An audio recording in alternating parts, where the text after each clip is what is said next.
ये सिर्फ नॉर्मल शादी नहीं है, ये प्रॉपर अप्रोप्रिएट लव जिहाद है। और इस्लामिक जिहादी और रेडिकल इस्लामिस्ट और पीएफआई की मिली जुली ये लव जिहाद का पूरा कार्रवाई किया गया है। और इसमें हिंदू मैरिज एक्ट 1955 का वायलेशन भी किया गया है। और हिंदू प्रथा का और विवाह की जितनी भी प्रथा होती है हिंदू सनातन में, उसको भी मिसयूज़ किया गया है और उसको भी कहीं ना कहीं उसका भी मजाक उड़ाने का काम किया गया है। क्योंकि फरमान जो है वो अपने प्रेस कॉन्फ्रेंस में साफ तरीके से कहा है कि वो अभी भी मुसलमान है। तो एक मुसलमान हिंदू प्रथा से कैसे शादी कर सकता है?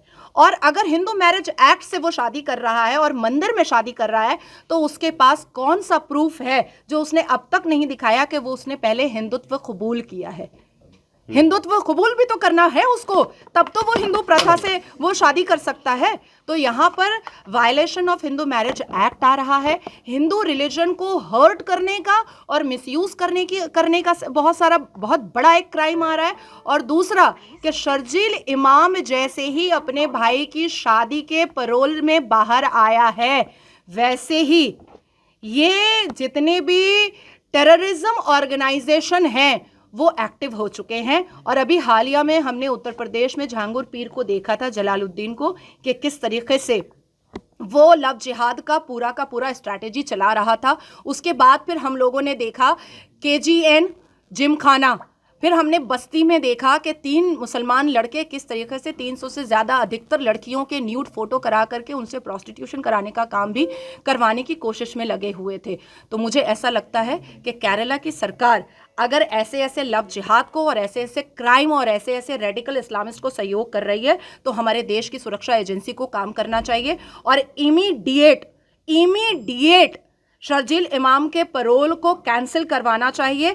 और शर्जील इमाम ने जब और जहां पर बैठ करके स्पीचेस दिया है NRC CAA के खिलाफ, उस वीडियोस में फरमान के प्रेजेंस को ढूंढ करके निकालने की ज़रूरत है। क्योंकि मुझे और सनोज भैया दोनों को ये संदेह है कि PFI का इसमें बहुत बड़ा हाथ है और PFI की फंडिंग भी है। जैसे जहांगीर पीर के मामले में हमने मुस्लिम कंट्रीज़ की फंडिंग देखी थी। मोनालिसा को सीरिया भेजने की बात कही जा रही है। हाँ, ऐसा सूत्रों से पता चला है, क्योंकि केरला में भी कुछ राष्ट्रभक्त लोग हैं जो कनेक्शन में है सनोज भैया के। उन लोगों ने बताया है कि ऐसी कोई कार्रवाई चल रही है और इमीडिएट बहुत ही मतलब चुटकियों में पासपोर्ट बनवा लेना। और लड़कियां तो पार्सल की ही जाती हैं। इतने जो हम लोग देखते हैं मिसिंग डायरीज, इतने किडनैपिंग के केसेस, तो बच्चियां तो इधर से उधर कर ही रहे हैं ये लोग। मदरसे में कोई सभ्य इंसान तो बन करके निकल नहीं रहा है, मदरसे में यही लव जिहाद वाले। तो मुझे ऐसा लगता है कि हमारे देश की जो राष्ट्रपति हैं वो भी ट्राइबल हैं और वो भी महिला हैं, उनका भी इंटरवेंशन इस मामले में बहुत ज़रूरी है। क्योंकि मोनालिसा को हम 35 टुकड़ों में नहीं पाना चाहते हैं, हम उसको जिंदा सांस लेता हुआ पाना चाहते हैं। केरल सरकार पे कई गंभीर आरोप लग रहे हैं। हाँ, बिल्कुल आरोप लग रहे हैं। क्या इस आरोप को केरल सरकार आकर के सामने एक प्रेस कॉन्फ्रेंस करके मेरा नाम ले करके डिनाई कर सकती है? मैं केरल जाने को तैयार हूँ। डरता वो है जो गलत होता है। मध्य प्रदेश और उत्तर प्रदेश के मुख्यमंत्री से क्या मतलब आप चाहते हैं? हमारा जो लीगल कार्रवाई है उसमें किसी भी तरीके की कोई कुताही ना हो, किसी भी तरीके की कोई देरी ना हो। हम जैसे ही लीगल कार्रवाई के लिए वहां तक पहुंचे, वैसे ही हमारी लीगल कार्रवाई जो है वो स्टार्ट हो जाए। लीगल कार्रवाई जो आप कर रहे हैं, ये आप किसी सरकार के इस पे कर रहे हैं या सनोज जी के? मैं सनोज जी के सपोर्ट से कर रही हूँ, परिवार के साथ। बिल्कुल। बेसिकली जो कंप्लेनेंट होंगे वो उसके माता पिता होंगे और सनोज जी होंगे, and I am the council. Madhya Pradesh सरकार के किसी मुख्यमंत्री या मंत्री से आप शायद हमारी कल मुलाकात हो रही है उनसे। किनसे बात करेंगे? डायरेक्ट CM से बात होगी, क्योंकि मुद्दा बड़ा है। एक बेटी का मामला है, मध्य प्रदेश की ट्राइबल बेटी का मामला है।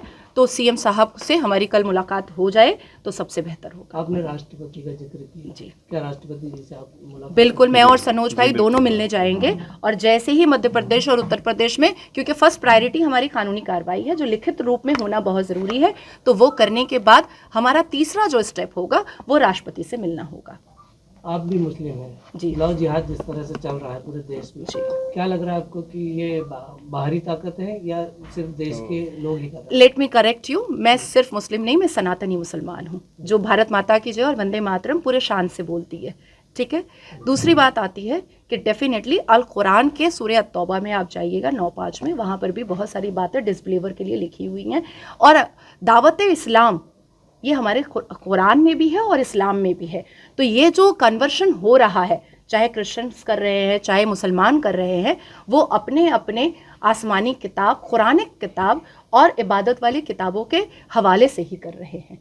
ये कहा जा रहा है कि फरमान तो आपके साथ ही काम कर रहे थे, सनोज जी के साथ। मेरे साथ नहीं, no no no no, it's मेरे अ साथ रॉन्ग नहीं एलिगेशन। कुछ काम कर रहा It's था a wrong फरमान। और allegation. फरमान ने तो मुझे हिडन करके, मतलब मुझे तो जानकारी भी नहीं थी कौन सी फिल्म बनाने वाले हैं लोग। तो वो फरमान और उसकी जो कंपनी, उसके पीछे जो PFI था, वो नहीं चाहता था कि सनोज मिश्रा तक कोई इन्फॉर्मेशन लीक हो। तो मुझे हर एक चीज़ हिडन रखी गई थी। और मैंने इसका नाम ही तब सुना जब मैंने देखा कि मंदिर में लोग शादी और ये सब का जो ड्रामा वहाँ चल रहा था केरल में, तब मैंने पहली बार इसके बारे में देखा और इसको जाना था। ये फाइल की कार्रवाई कब तक कर रहे हैं? जी बस कल सुबह जी, आज से कल तक। कल सुबह एकदम